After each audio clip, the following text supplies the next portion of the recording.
Good morning, ladies and gentlemen. Welcome to the Prince's Trust Talks in collaboration with Facebook. Today we'll be having a panel discussion with some amazing guests celebrating the LGBT plus community in the workplace. And you will learn how to access a diverse talent of young people by partnering with the Prince's Trust. My name is Prit Palsurge, and I will be your host for today. I work in the operations team in Central England at the Prince's Trust and worked within the health and social care sector for the past 10 years.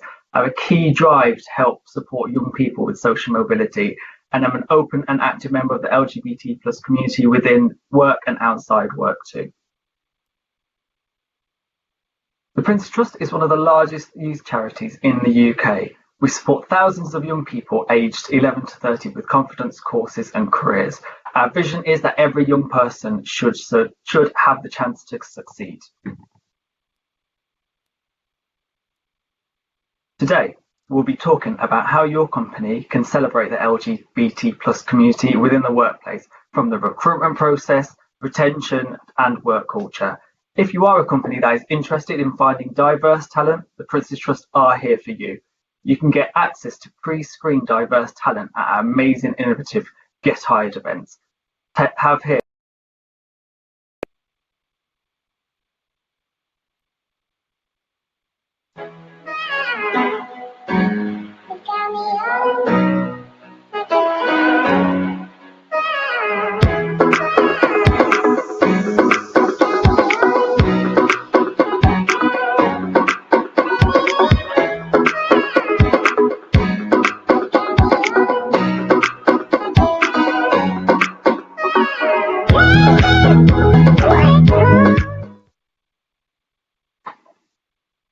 What an amazing video that was. So please do get in touch with our Get Hired teams. We'll also be posting our email in the chat for you to get in touch with us. So let's start to set the scene about why we are here today. As you know, coronavirus has had a huge impact and implications on all of us, especially with young people being at the forefront of the pandemic. The LGBT plus workforce is far more racially diverse and more likely to include women, transgender employees, and people with more varied sexual orientations than in the past, particularly among younger generations, such as Generation Z and the millennials. We know that these will make up most of the workforce by 2025. So that's why it's really important to start embracing change now to include a more diverse workforce as we go ahead in the years. Here are some stats that we wanted to talk about. So we found that 40% of the LGBT plus employees are not out at work, and 26% of these individuals wish they could be out. At the same time, 36% of out employees have either lied or covered parts of their identities at work in the past year. So as you can see, these are stark stats that we need to start focusing on a lot more in the work that we do and the way that we are making a more diverse talent. So let's get started on what we've all been waiting for, why you are all here today to speak to our very esteemed welcomed guest. So as we do go along, please feel free to pop your feedback in the chat section, ask any questions, show your support for our great speakers. We really do want to hear from you, and we'll also be posting more information as we go along. So as I mentioned, we've got some amazing panelists today. So I'm going to ask them all to introduce them now. So Joseph, if you could introduce yourself first, please. Hi everyone, my name is Joseph Harwood. I am a young trust ambassador, and my pronouns are whatever you want, as long as you're saying them with a smile. I know where you're coming from. And in my work, I'm a visual artist. I've been working for over a decade, and I focus specifically in cosmetics, and I've been working for the last 5 years behind the scenes with cosmetics business about inclusivity and creating products that really talk about that. Thank you, Joseph. And Paul, if we can go over to you. Yeah, good morning, everybody. Thank you so much for inviting me to be here. I'm really excited to be here this morning. My name is Paul Martin. My pronouns are he and him. I'm the Chief Executive of LGBT Foundation. And the thing that I'm hoping to get out of today is a real sense of what some of your priorities are And also just in terms of some of the statistics we've already seen and the statistics I'm going to share with you, I really want to sort of like ensure that young LGBT people can be their very best selves in their work and their career. Thanks, Paul. And Nikki. Thank you. And again, thanks for inviting me for this event today. Hi, my name's Nikki. My pronouns are she and her. I'm a recruiter at Facebook and a proud member of the Pride Out London committee. Today is important to me for two reasons. Firstly, I'm passionate about building an environment where people feel a sense of belonging. And secondly, I did experience discrimination in the workplace, which affected my earlier career. Back then, driven by a lack of trust, I made the decision to hide my identity from new employers. I turned out to be the wrong decision, and repeating the cycle only made it harder, and I was tired of hiding who I was. But I decided to take control of my own future and use my experiences to work at companies such as Facebook that are committed to hiring diverse talent and building a culture of inclusion, not only for the LGBTQ community, but for all underrepresented communities. Thanks for that, Nikki, and welcome to you all. Thank you for being here again today with us. So we're going to go straight into some questions for our great panelists. So Paul, I'm going to come to you first. Again, thank you for joining us. Please, can you set the scene for the audience and what current state of play is for the LGBT community within the world of work? Yeah, no, really, really happy to do that. And Prit, you need to keep an eye. I've been told I've got 6 minutes, and I can get very passionate and carried away. So feel free to come in and challenge me at any point. So I think that my starting point is to recognise, as you started out this presentation, the impact that COVID is having on LGBT communities and the disproportionate impact that COVID is having on LGBT communities compared to the general population. We have seen, my charity and across my sector as a whole, significant increase in the number of LGBT people coming forward because of feelings of real isolation, real anxiety, and a real sense of mental health distress. We are seeing quite a significant number of people feeling really, really lonely and detached from their community. We have been working and supporting people, particularly last summer, where people felt that they weren't able to kind of go to their pride events, they weren't able to sort of like celebrate their identity and be who they were. And I think particularly for young LGBT people, there was a general sense of people feeling that they were being punished. We've seen a real increase in the number of young people self-harming. We've seen an increase in their experiences of homo, bi, and transphobia.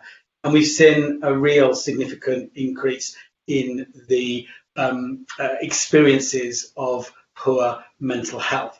And there's been a corresponding reduction in the availability of services that people can kind of go to as well through lockdown. So there's a perfect storm really being created. And all of this has an impact on how people are performing at work, but also how people might feel excluded and more distant from the workforce. I think that there's a real lack of feelings of job security. There's a real lack of feelings of stable employment, particularly for young LGBT people. And I think young LGBT people are much more likely to be unemployed or to have lost their jobs or to have actually been put on furlough. So again, that's putting mounting pressure on young LGBT people. And we're also seeing an increase in young people's need for financial assistance. People are really genuinely struggling, and certainly welfare rights charities are reporting that young people in particular are being really, really badly disadvantaged by the events of the last year. My own charity has seen a substantial increase in the amount of self-reported domestic abuse cases, and also we are seeing an increase in the number of people who are experiencing a lack of safety in their home environment. They're either living in sort of like home environments where they don't feel safe, or they feel that they've been forced back into the closet. And when you think that for many of us, working from home has been something that we've had to do for the last year. If I think back to my early 20s when I was living in a bedsit in South Manchester, very rarely there, living with complete strangers, having a padlock on the bedroom door, having a padlock in the kitchen cabinet. These are not exactly perfect examples or perfect situations for people to be working from home. And I think that particularly for young LGBT people, we have seen a significant increase in people's genuine feelings of a lack of safety and a real sense of kind of vulnerability. And these aren't coming together to sort of like, you know, enable young LGBT people to flourish at work. I'm going to add some more statistics to the ones that you introduced at the beginning, Prit. So Vodafone International did a survey with young LGBT people, and they found that 41% of 18 to 25-year-olds went back into the closet when they entered their first job. 3/4 of LGBT people generally hid their sexual orientation or their gender identity at work at least once, and more than half were not out because they feared not only discrimination, but they feared that their prospects for promotion would be hampered. And 1 in 5 are saying that being open about their sexual orientation or their gender identity is the hardest thing they've ever done in a work environment. The Chartered Institute of Personnel and Development earlier this month for LGBT History Month launched a fairly significant piece of research which found that LGBT workers experience higher levels of conflict and lower levels of psychological safety and lower job satisfaction compared to the general workforce. And over 40% of LGBT workers experienced a conflict at work in the previous 12 months. And a conflict meant that people felt that they were being undermined, they were being humiliated, or they felt really embarrassed because of their sexual orientation or their gender identity.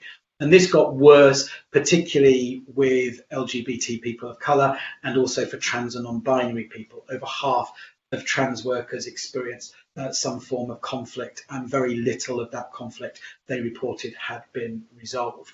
I think also very, very starkly, trans workers were much less likely to feel safe. 1 in 8 of all the trans respondents to that survey had actually experienced unwanted sexual attention in the workplace. So these figures are replicated again and again and again. Study after study after study finds that employment, that LGBT people are not always feeling as safe as their heterosexual counterparts in employment.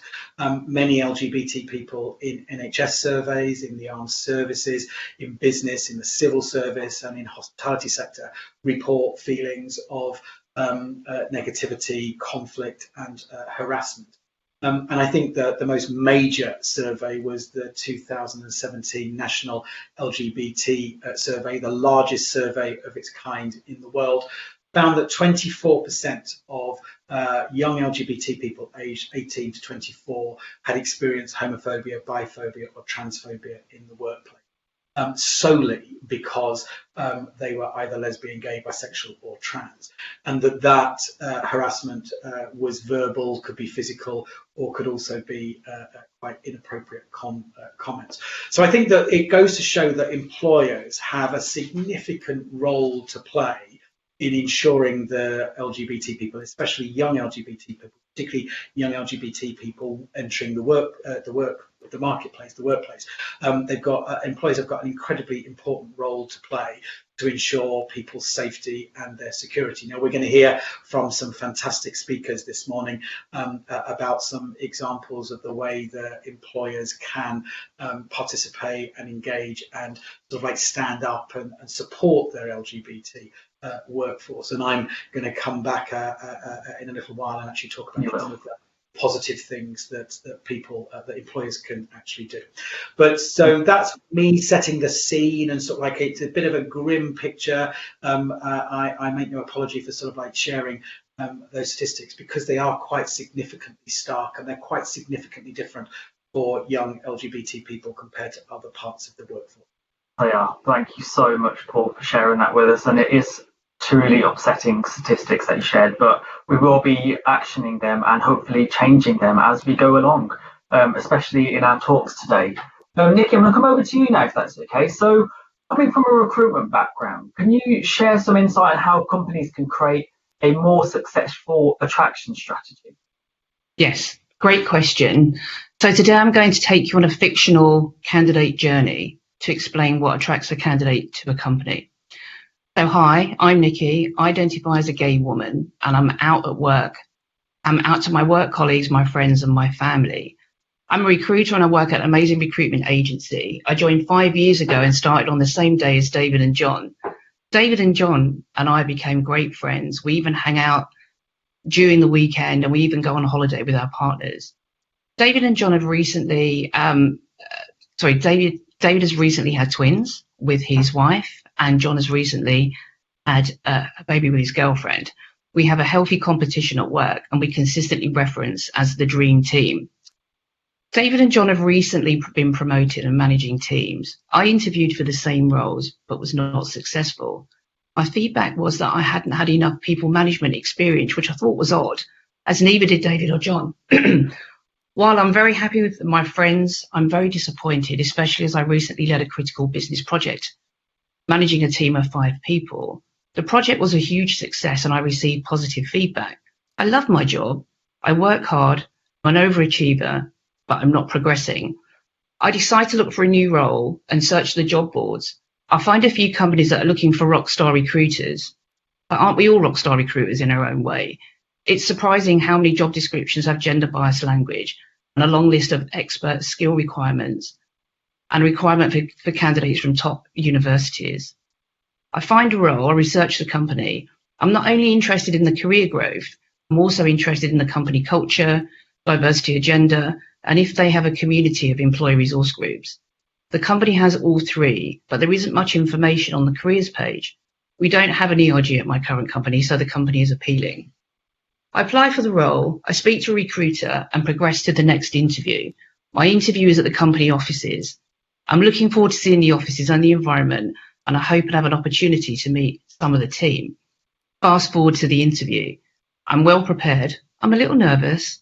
I arrive at reception and I get misgendered by the receptionist, who brushes it off.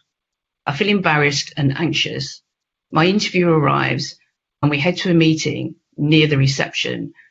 The incident with the receptionist almost derails me, but I'm determined to have a great interview. The interviewer fires off questions, asks me what university I attended. I explain that I didn't attend a university, but I have built a successful career so far. I see the interviewer, but the interviewer no longer sees me, and in 20 minutes the interview is over and I leave. I'm confused and upset from the experience. I didn't see the offices. I didn't meet anyone. I didn't learn more about the company. I didn't hear from the company again. I restart my job search and find another role. The job description tells me the company is looking for an experienced recruiter with a list of skills that match my experience. The job description also mentions the company is an equal opportunity employer. I researched the company website and it has lots of information about the company's diversity strategy. There are employee stories sharing their experiences and a section dedicated to the ERG communities. And there's even a picture from the 2019 Pride celebrations that the companies ran. I apply and speak to a recruiter. The role sounds great and so does the company. The recruiter calls me back a few days later and the manager has asked to meet me and to meet with 2 other team members. I'm excited, but I'm worried I'll have another bad experience. Fast forward to the interview. I arrive at the company, anxious but determined to have a great interview. The receptionist is welcoming. The interviewer meets me and walks me through the office to grab a coffee. I see posters. I see posters of the ERG communities, and I see people like me and my friends. I meet the manager. She introduces me to her 2 team members. I learn lots about the role, the team, and the company. All the interviewers share their work experiences, and I'm really impressed by the openness and how empowered they are to do their best work. I chat with the recruiter before I leave. He tells me he's heading to a meeting about a company referral event they are running in a few weeks with the LGBT ERG group. The aim of the event is to attract people from the community, and he also explains that employees with positive work experiences are more likely to refer friends or ex-colleagues and promote a great company and a great company culture based on their own experiences. I tell myself if I get the job, I have lots of friends to refer. Fast forward, I got the job. So to summarise, when building an attraction strategy, also consider the candidate experience. Creating inclusive job descriptions starts to build a company brand and an inclusive employer and will attract a wider pool of diverse candidates. A company's careers page is the window into the organisation. Candidates spend a lot of time researching and how it feels to work at that company. And candidates also want to know what that company is doing to build an inclusive workplace. And finally, the most valuable asset is an employee, and every employee can be an ally or an ambassador of the company. Meeting a diverse range of people during an interview process is a great opportunity for candidates to experience how it would feel to work at a company. Employer referrals drives a great way to find talent, not just for the LGBT community, but also all underrepresented communities. Back to Prep.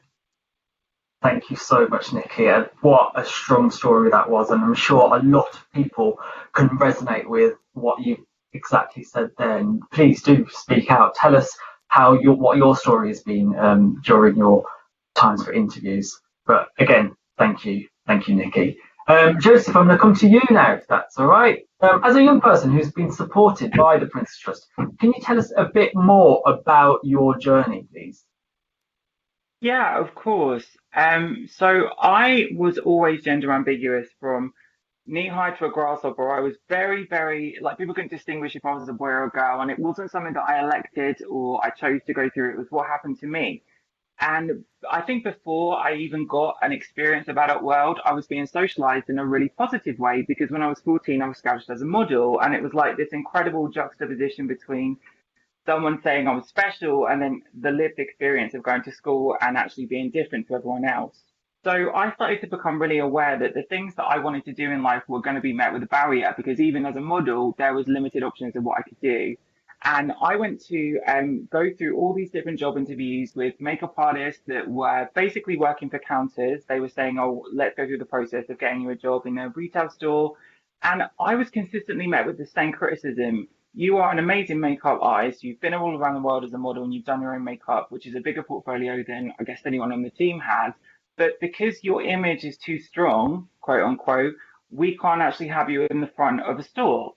So I looked at the different things I could do, and I looked at bypassing those gatekeepers, because I still needed to earn a living while I was going to college. I didn't qualify for any support, so I had to find my bus fare to do my A-levels, but no one would employ me. So I started to look at work experience, and I worked with an entertainment agency that I thought was more inclusive.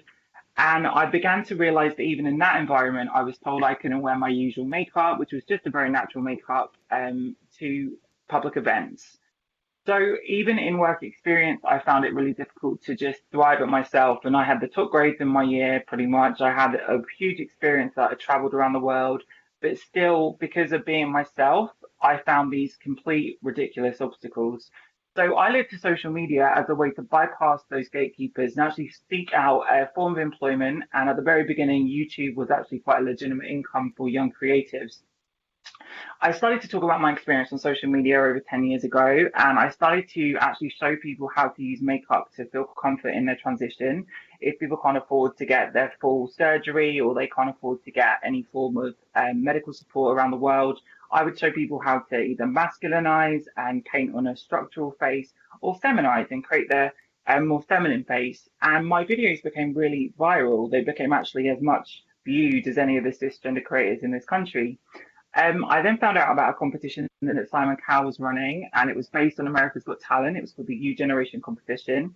And every single month for a year, different categories of talent would come forward. So a singer, or I don't know, it was amazing. There were so many big people, and a lot of people remember Little Mix, the band, trying to do the accent challenge, because that was the after show, and there was Harry Styles and Kylie Minogue and all these fabulous interviews. So the category that I chose to enter was makeup, and I chose to show people how to transition with makeup. So I used a masculine effect and then a feminine effect, and spoke about the difficulty of my journey.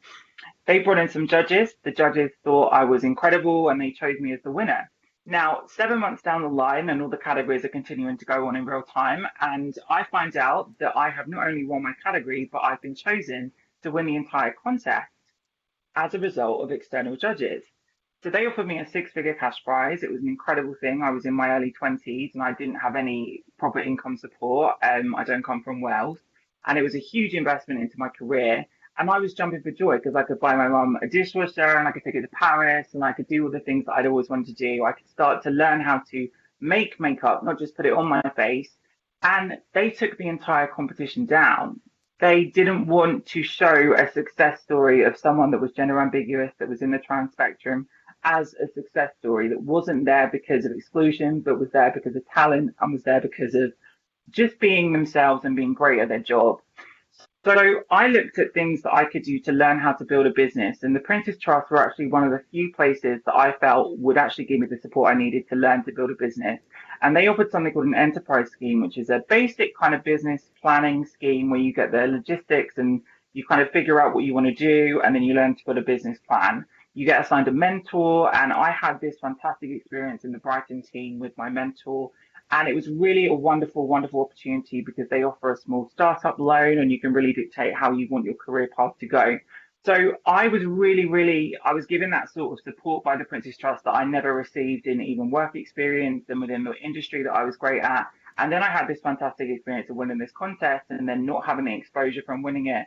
So I just thought I'm going to turn every obstacle in my life into something that projects me forward. So I went to London College of Fashion and I started studying a biochemistry master's in cosmetic development.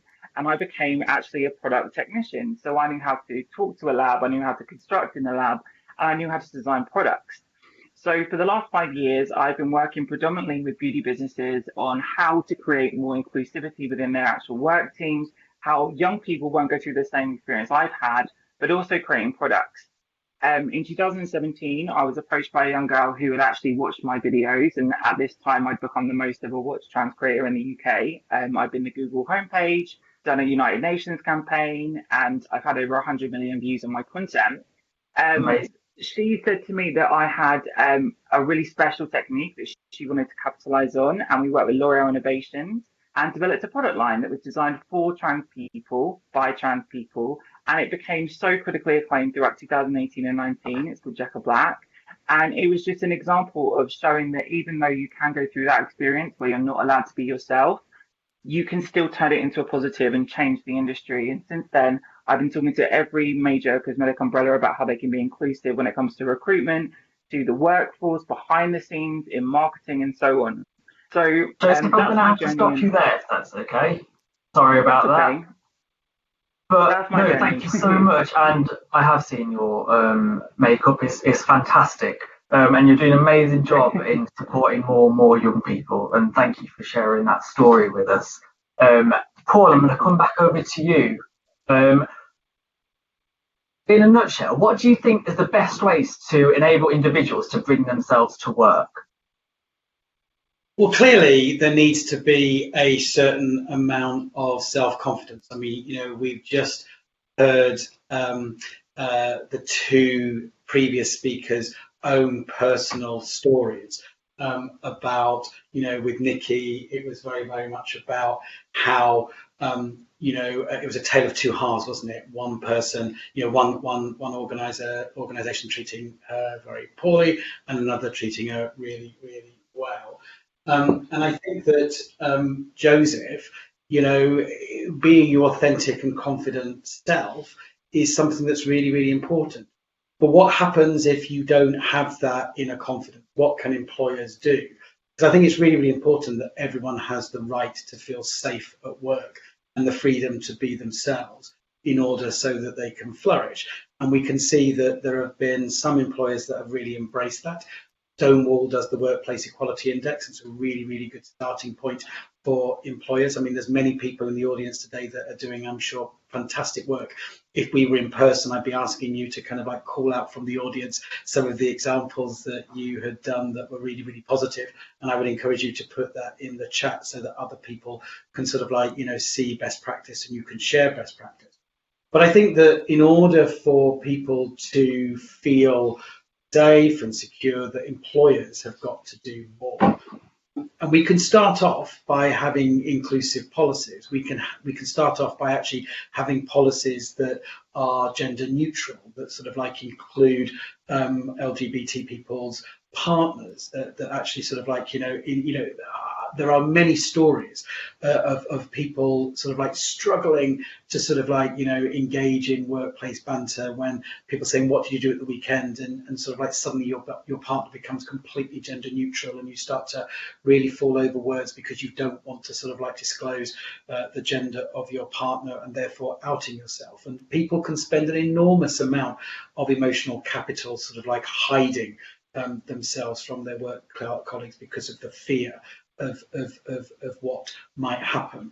I think it's really important to have LGBT workplace role models and champions. It's really, really important that people who are out and are bringing their full selves to work, actually model that, and actually sort of like, become a workplace champion or a workplace role model.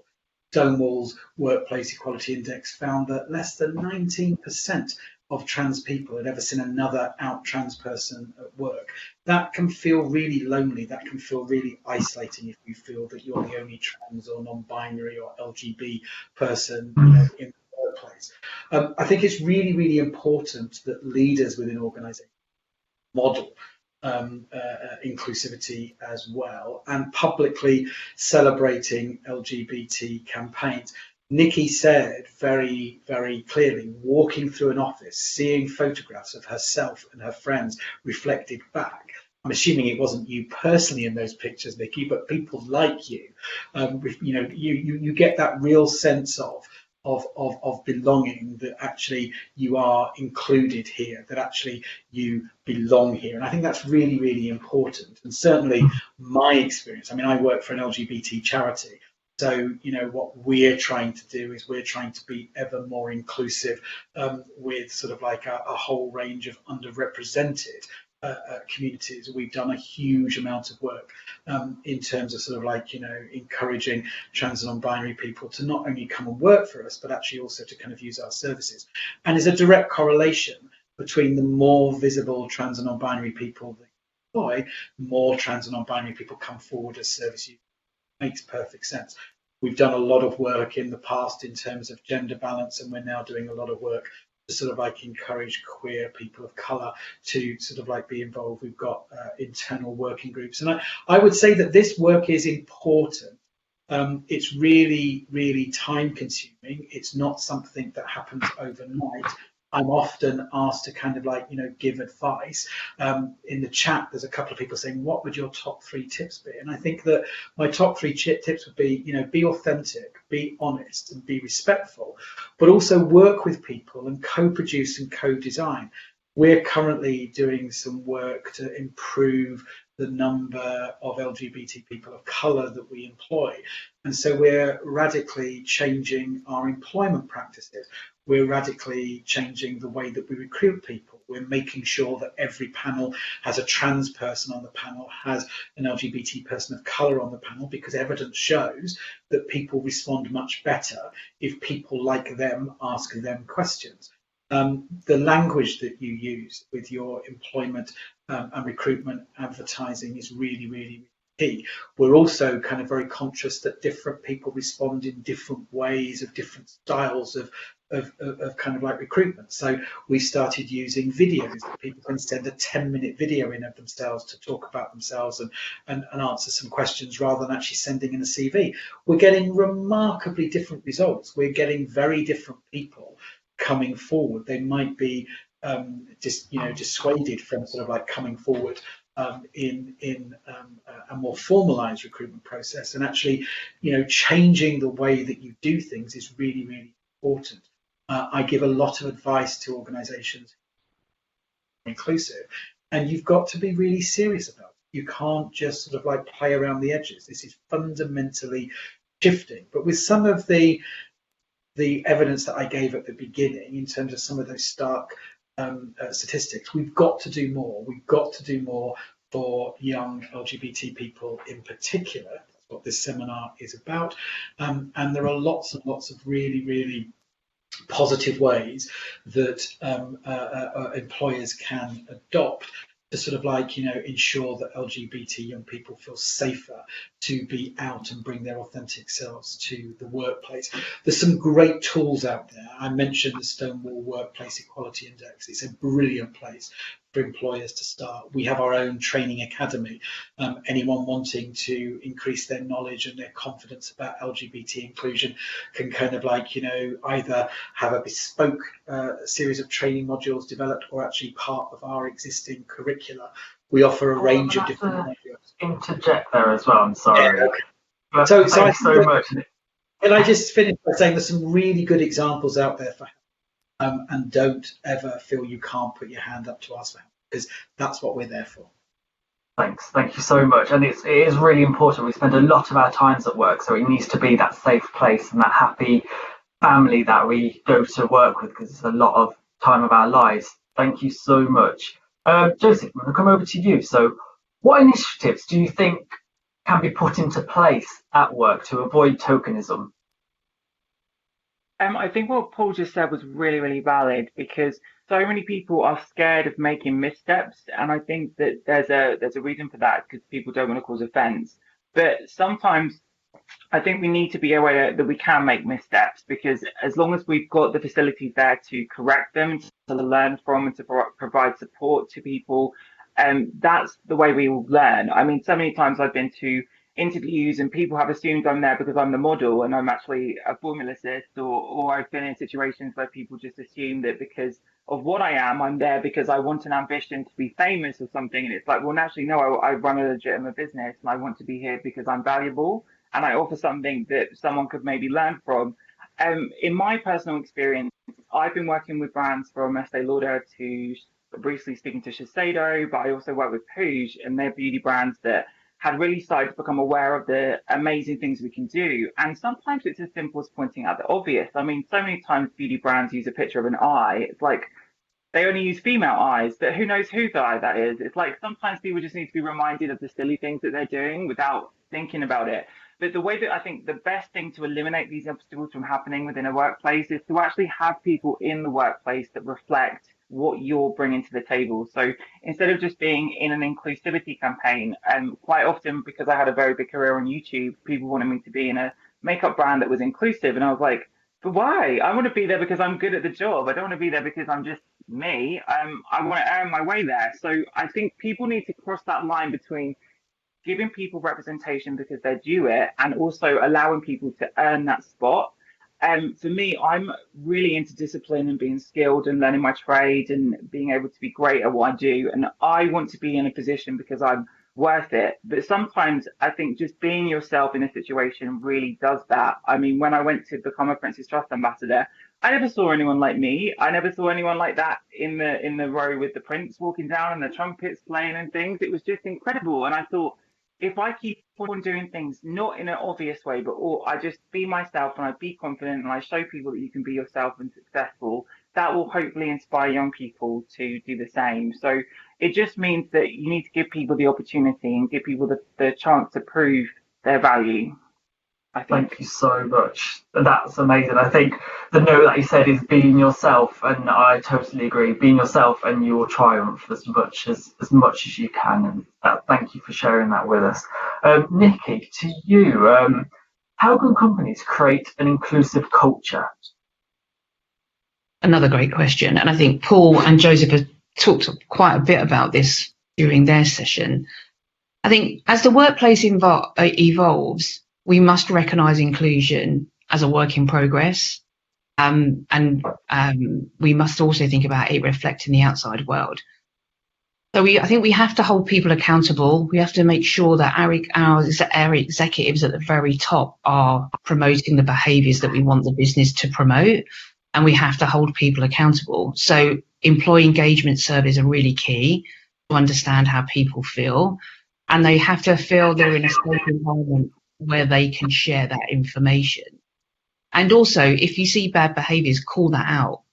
It's, be a great ally. Allyship is one of the real key things for the community. Paul mentioned, 40% of people will not be out in the workplace because they feel it would impact their career.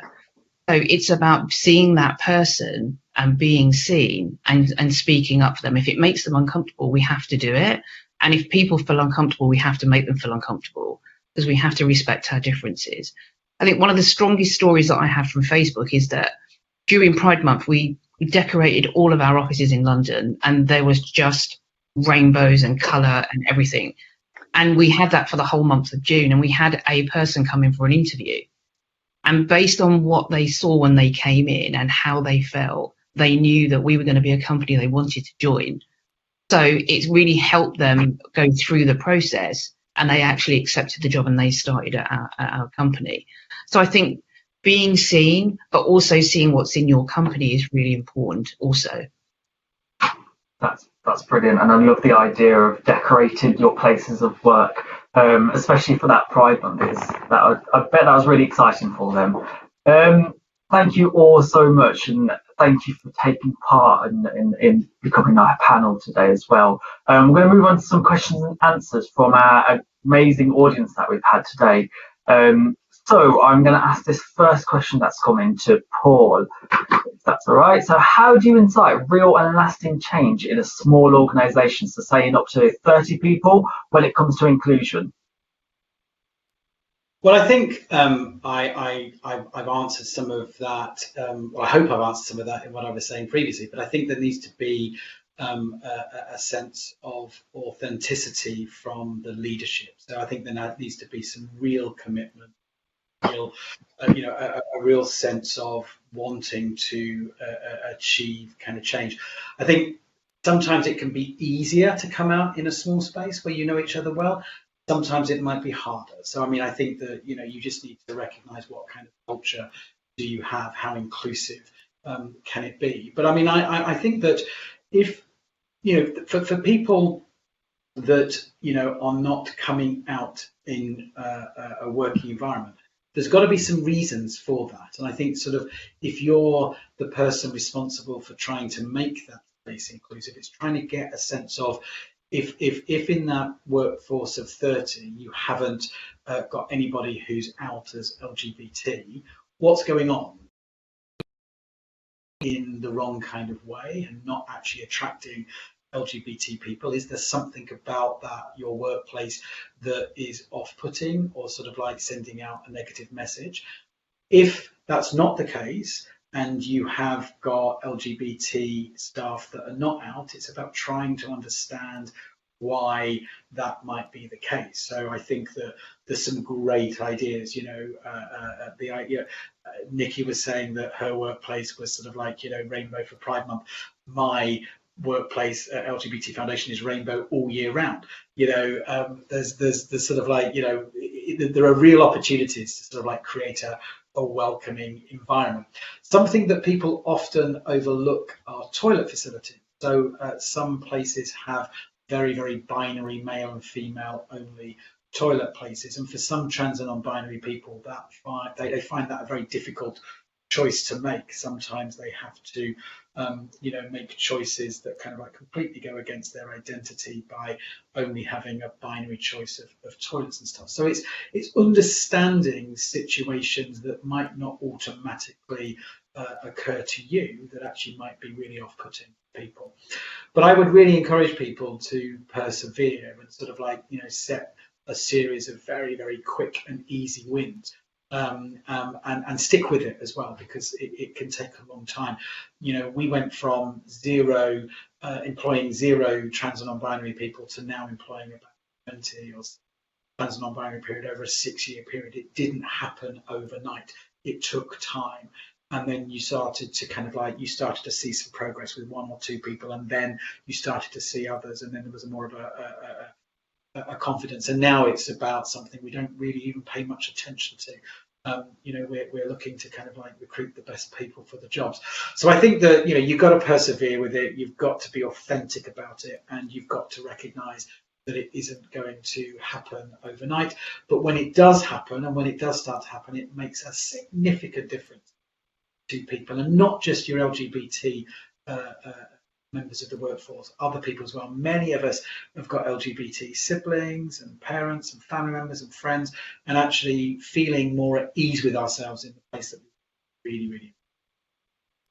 Smashing, thank you very much. That's a great answer to that question. Another one that's come in is, how can different staff networks work more collaboratively? So Nikki, if I can come to you for that, please. Yes, great question as well. I think if we consider the spectrum of which we live and work, and embracing our differences definitely help build an inclusive work culture, but that takes work from all the communities. But one of the things that we would also do is run our ERG community events and invite all employees to create allyship and intersectional behaviours. So we don't just wave our flag during June. We try to wave it as much as we can throughout the year, but we also want to embrace the other ERGs within our business, because we know that there are people that identify more than one of those. So it's being able to run those events and socialise them. And if you run the first one and not many people come, they most certainly will come to the next one, because they need to build up that trust and see who's turning up for those types of events.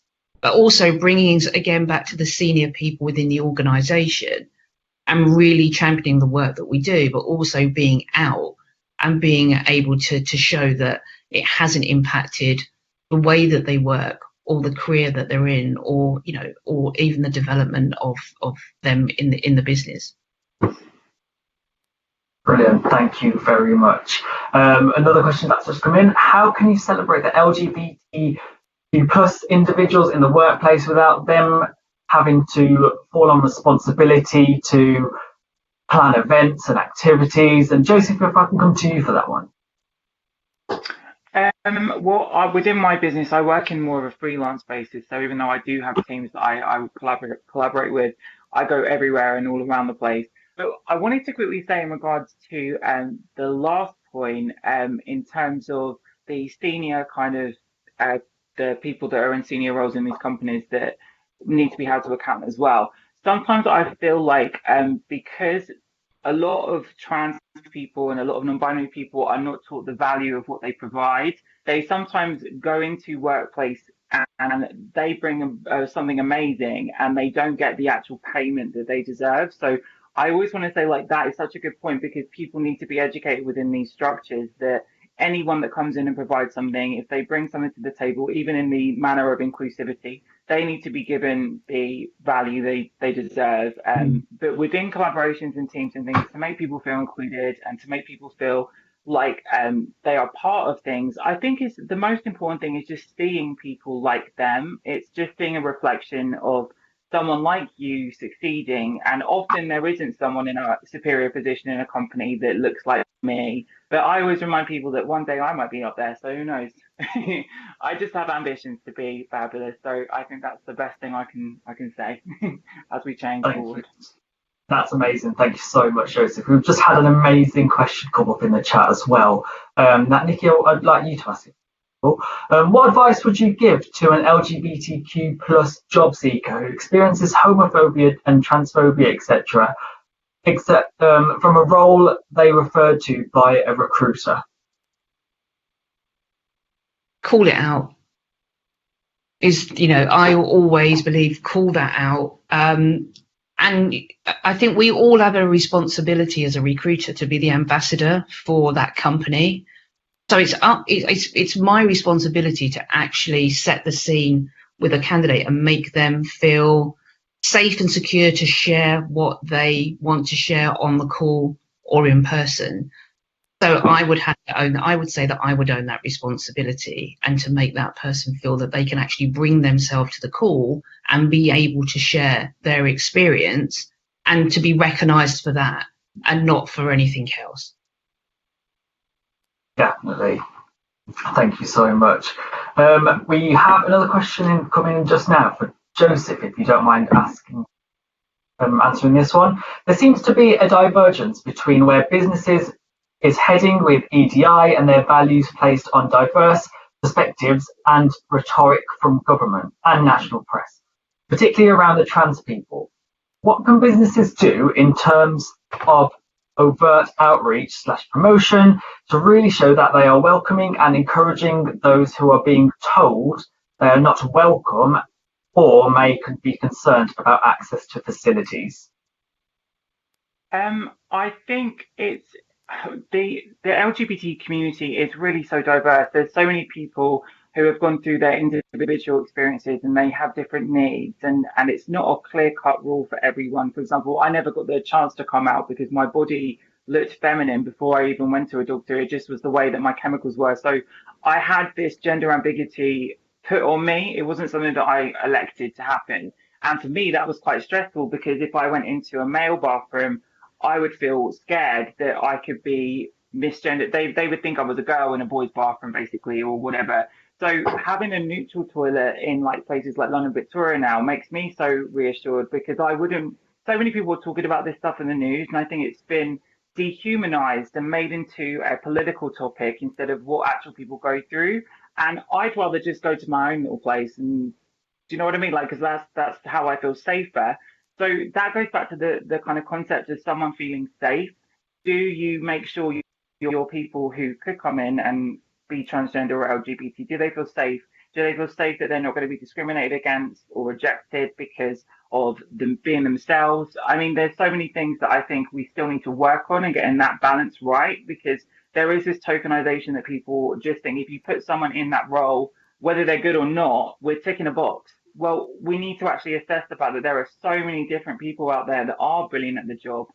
So showing people who have done a great job and who are in the community would be better than selecting someone new and showing them. So I think it's just like thinking about things like that, like how can you show to prospective people that you have experience being aware of that and ensuring that they feel safe within your business or within your team. I guess that's what I can say.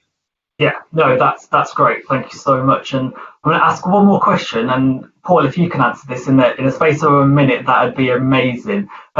This question says, I am starting next month as a CEO at a charity whose income halves due to COVID. I want my intentions about inclusivity to be clear from the start, but recognizing I'm learning in this space myself. Any suggestions for useful free resources for me or my team would be very welcome. Well, definitely get in touch with me. We can certainly help you out. I've mentioned Stonewall Workplace Equality Index. It doesn't cost anything to join that. And it only costs money once you start to kind of like use some of the products and stuff. But actually, there's a lot of free materials out there. I think that it's amazing that one of your first priorities as an incoming chief exec of a charity that's losing income is inclusivity. So I commend you for that. Well done. Keep your nerve. Do the very best you can with the resources. And actually, by being your authentic self, admitting your mistakes, being really, really honest, you can facilitate really, really open and honest conversations amongst your workforce and your volunteer force. And they are the ones that hold the solutions. They know better than you what needs to be done. So trust them, engage them, involve them, and co-produce your solutions. You don't need expensive consultants. You can start from the bottom up. You know, Nikki said, put a flag up for Pride Month. That's a brilliant start, and possibly might be the most radical step that your organization has ever taken in its history. So don't underestimate the power of small positive steps, and good luck. Brilliant, thank you so much. As I mentioned at the start, we're going to have a bit of a call to action. So now is time for that call to action. So I'm going to ask each of you guys as panelists to give me one key measurable action that the audience can take away from today and from today's talk. So Joseph, I'm going to come to you first. Employ me, and give me lots of money. No, I'm joking. Just think about all the different things you can do within your team and think about how you want things to go going forward. I think being aware and starting just thinking about ways of bringing people like me into positions that I'm great at doing or whatever. I think that's the first thing, just thinking about it, because every business is different. You have different logistical things that you have to work through, and just being aware. And like Paul said, having some of that imagery of the rainbow or the trans flag on Trans Visibility Day and being conscious and sending an email out about when these things are happening, or maybe talking about how all these different moments throughout the year or bringing attention to these important causes would be a great first step. Brilliant. Thank you so much. Paul, one measurable outcome action from you. I think just be patient. Recognise this kind of change that you want to see takes time. I've mentioned a couple of times today, hold your nerve. We are going through some very difficult times at the moment with a very small minority of vocal detractors. Nikki will remember this from the past. I remember it when, I started out 30 years ago as a young gay man. It will get better. We will overcome this. The detractors, amount to a tiny number of people. And so I would just really encourage people to be patient, sort of like, stick with it. Don't be distracted, and sort of like celebrate the small goals and achievements that you make at every step of the way. Just courage and courage of your convictions. Thank you so much for that, Paul. And Nikki.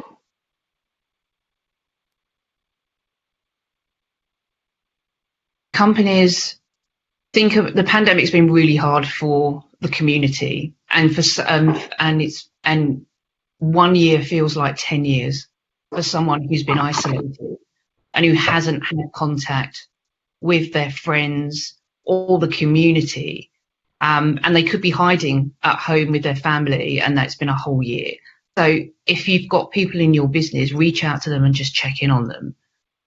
Just a simple text or, just a phone call, a virtual coffee means so much to someone who's having a really hard time. Isolation's hard. So if there's people in your business, just find out how they are. Brilliant, thank you, and then thank you again for your time today. As I mentioned at the beginning of the call, if you are a business who is looking for some young, diverse talent, please do not hesitate to get in touch with our Get Hired teams. You have seen their emails, and it will be posted again with any job opportunities you have. And let's help more young people get into work. This can be your opportunity to do great change. The below video that you're about to watch will show you how truly beneficial this event will be to your companies.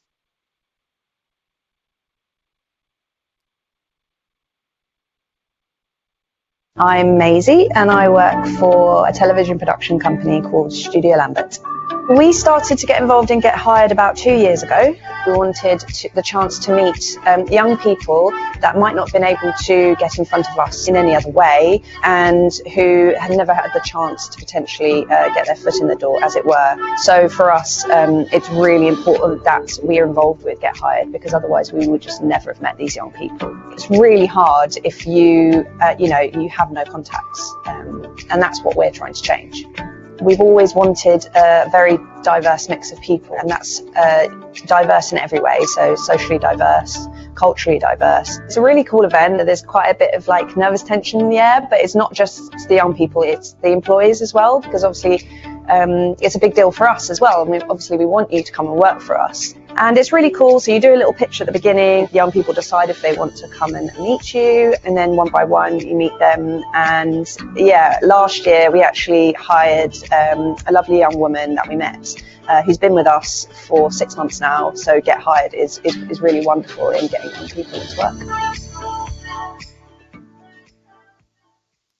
Great. And just to let you know that the Get Hired events are now running digitally.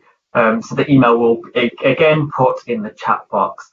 As we're wrapping up now, I want to say a massive thank you to the Future Workforce Fund, which is a groundbreaking 2-year initiative that tests innovative ways of working and delivering support for young people in Greater Manchester. Also, I want to say a massive thank you to Facebook for working collaboratively on this event with us. We will be sharing this recording of the webinar, so please do share and take it out. And last but not least, I want to say a massive, great thank you to our 3 panelists today, Paul, Nikki and Joseph. I'm sure everybody has taken something from them, and they've been an amazing support for us today. Again, to our audience, thank you for being here with us, taking part today. Thank you for your questions and your great comments. We have been reading them and have been going along as we have been talking. And as I said at the beginning, take a key actionable measure from today. If there's one thing you can take, there's one thing. to please help our next generation. So be there, support us, and we will see you next time on a Princess Trust Talks. The next talks will be on International Women's Day on the 8th of March. So we look forward to seeing you all then. Thank you and take care.